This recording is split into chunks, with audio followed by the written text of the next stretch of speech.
Next our topic is Bengal after Plassey. Plassey की लड़ाई के बाद बंगाल का क्या हुआ। आपने पढ़ा कि जो ईस्ट इंडिया कंपनी थी उसने सिराजुद्दीन को दौला को मार दिया बैटल ऑफ प्लासी में, और मीर कासिम को उन्होंने राजा बना दिया। Mir Jafar became the puppet in the hand of the British East India company. अब ब्रिटिश ईस्ट इंडिया कंपनी के हाथ की कठपुतली था Mir Jafar, and they constantly demanded money and privileges. और वो मीर जाफर से लगातार पैसे और प्रिविलेजेस यानी छूट, व्यापार में छूट और जो भी उनके फ़ायदे वाली चीज़ें हैं उनकी डिमांड करने लगे। When Mir Jafar failed to meet the company's heavy monetary demands he was deposed. और जब मीर जाफर को फेल्ड टू मीट कि वो पूरा नहीं कर सका कंपनी की हैवी डिमांड्स को, जब वो पैसे वाली डिमांड को पूरा नहीं कर सका, अब कंपनी ने उसको राजा के पद से हटा दिया। ही वॉज डिपोज मतलब उसे फोर्सफुली गद्दी से हटा दिया, जो भी वो उसका प्लेस था वहाँ से। अब 1760s में कंपनी ने उसके सन इन लॉ, उसके यानी बेटी के हस्बैंड को, मीर कासिम को बंगाल का नवाब बना दिया। इन रिटर्न बदले में मीर कासिम ने कंपनी को जमींदारी दे दी बर्दवान, मिदनापुर और चिट्टागोंग की। जमींदारी मीन्स कि अब ईस्ट इंडिया कंपनी इन जगहों से टैक्स कलेक्ट करेगी।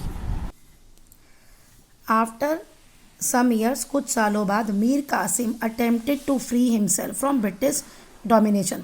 अब मीर कासिम ने भी ये कोशिश की कि उसे ब्रिटिश के डोमिनेशन यानी जो ब्रिटिश अपना चलाते थे, डोमिनेट करते थे, उससे उसका पीछा छूट जाए।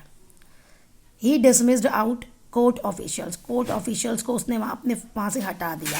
हु फेवर्ड द ब्रिटिश, जो ब्रिटिश लोगों के फेवर करते थे, उनका साथ देते थे, ऐसे अपने कोर्ट में जो लोग थे उनको उसने हटा दिया।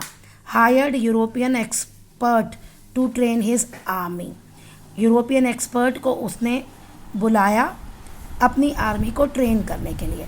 And abolished all the duties on internal trade, और इंटरनल अपने कंट्री में जितनी ट्रेड थी, उसके राज्य में जितनी थी, उस पर सब पे ड्यूटी उसने ख़त्म कर दी। एबॉलिश्ड मतलब ख़त्म कर दी। सो दैट जिसकी वजह से दोनों इंडियन और ब्रिटिश मर्चेंट्स जो थे वो इक्वल टर्म्स पे ट्रेड करने लगे, यानी जो अपॉर्चुनिटीज़ अंग्रेज़ों को पहले मिली हुई थी वही उसने अपने इंडियन को भी दी। एज अ रिज़ल्ट, जिसकी वजह से इंडियन मर्चेंट्स को भी वो कंसेशंस मिलने लगे जो अभी तक सिर्फ इंग्लिश ईस्ट इंडिया कंपनी को मिल रहे थे। Mir Qasim has also place limit on trade privileges of the company. जो कंपनी को प्रिविलेजेस मिले हुए थे ना, इतने खास जो उनको ट्रीटमेंट मिलता था, वो सब भी रोक दिया। The battle of Buxar, all this urged the company को इस सबसे गुस्सा आ गया, एनॉयड हो गई वो, and they declared a war. अब उन्होंने उसके खिलाफ भी युद्ध किया। मीर कासिम 1963 में हार गया और मीर जाफ़र वॉज रिस्टोर्ड। फिर से मीर जाफ़र को, जिसको उन्होंने पहले हटाया था, उसी को राजा बना दिया। मीर कासिम जो था फ्लेड टू अवध, वो भागकर अवध चला गया।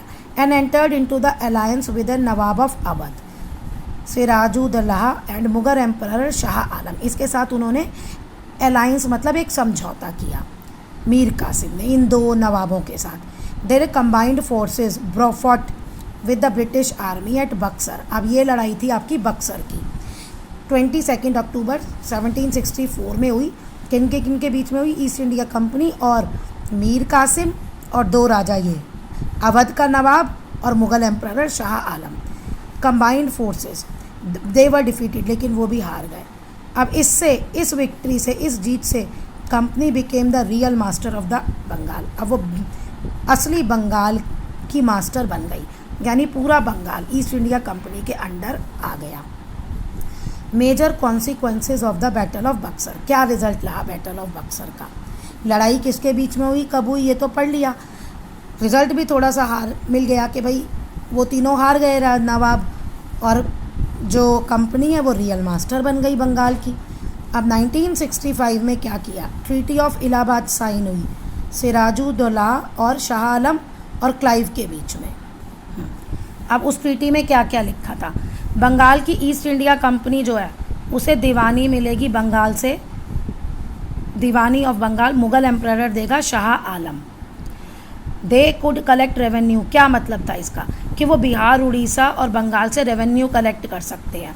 बदले में एम्परर जो है उसे वो कुछ पैसे देंगे। क्या देंगे? 26 लाख रुपए और 2 डिस्ट्रिक्ट उत्तर प्रदेश के दिए। एम्परर जो है रिसाइडेड इलाहाबाद के फोर्ट में वो रहेगा ब्रिटिश आर्मी के प्रोटेक्शन में, यानी ब्रिटिश की सेनाएं वहाँ रहेंगी। दीवानी का मिल गया, मीन्स सारा जो पहले गवर्नमेंट करती है ना, अब देखिए कोई भी गवर्नमेंट अगर उसे चलाना है तो वो हम लोगों से टैक्स लेती है और फिर वो काम करती है, तो वो सारा टैक्स कलेक्शन का काम अब ईस्ट इंडिया कंपनी के हाथ में चला गया। Nawab of Awadh was made to pay an indemnity of 50 lakh rupees. 50 lakh रुपए जो है नवाब ऑफ अवध को वो ईस्ट इंडिया कंपनी को देने पड़ेंगे और उसके बदले में कंपनी जो है वो उसके किंगडम का ध्यान रखेगी और कोई भी अगर बाहर का राजा promise to keep attack of his help in case of attack on his territory, अगर कोई भी उसकी टेरिटरी पे आक्रमण करता है तो जो ईस्ट इंडिया कंपनी है वो नवाब अवध की मदद करेगी। 1765 में रॉबर्ट क्लाइव ने इंट्रोड्यूस किया ड्यूल गवर्नमेंट इन बंगाल, जो 1772 तक चला। अब ये ड्यूल गवर्नमेंट क्या थी, ड्यूअल गवर्नमेंट क्या थी बंगाल में?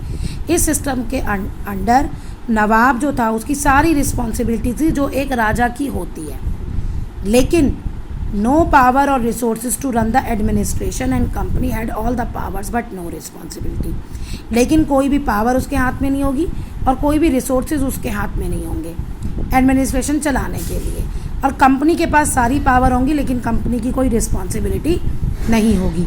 ब्रिटिश कंट्रोल्ड कलेक्शन, रेवेन्यू यानी टैक्स कलेक्ट करने लगी निजामत। मिलिट्री और क्रिमिनल जुरिस्डिक्शन मीन्स वो ये फैसले करने लगी, अदालती फैसले थ्रू इंडियन रिप्रेजेंटेटिव्स के through. Nawab was given a mid share, थोड़ा सा शेयर दिया जाता रेवेन्यू का कि वो अपने एडमिनिस्ट्रेशन को चला सके। मीन्स के राजा को जो भी खर्चा करना होता था वो ब्रिटिश जो थी ईस्ट इंडिया कंपनी वो उसको देती थी अपना खर्चा करने के लिए। People of Bengal suffered a lot under this system, लोगों को बहुत परेशानी हुई। This system made the company virtual ruler of the Bengal. अब इससे कंपनी जो है वर्चुअल रूलर बन गई बंगाल की। मीन्स असली में तो थी लेकिन मतलब वर्चुअल मतलब होता है जो चीज़ नहीं है लेकिन लगती है, जैसे आप कंप्यूटर पे काम करते हैं, तो वो बन गई क्योंकि राजा बैठा हुआ था ना, इसलिए वर्चुअल किया इन्होंने। Even during the famine the struck 1770 में बंगाल में एक बहुत भयानक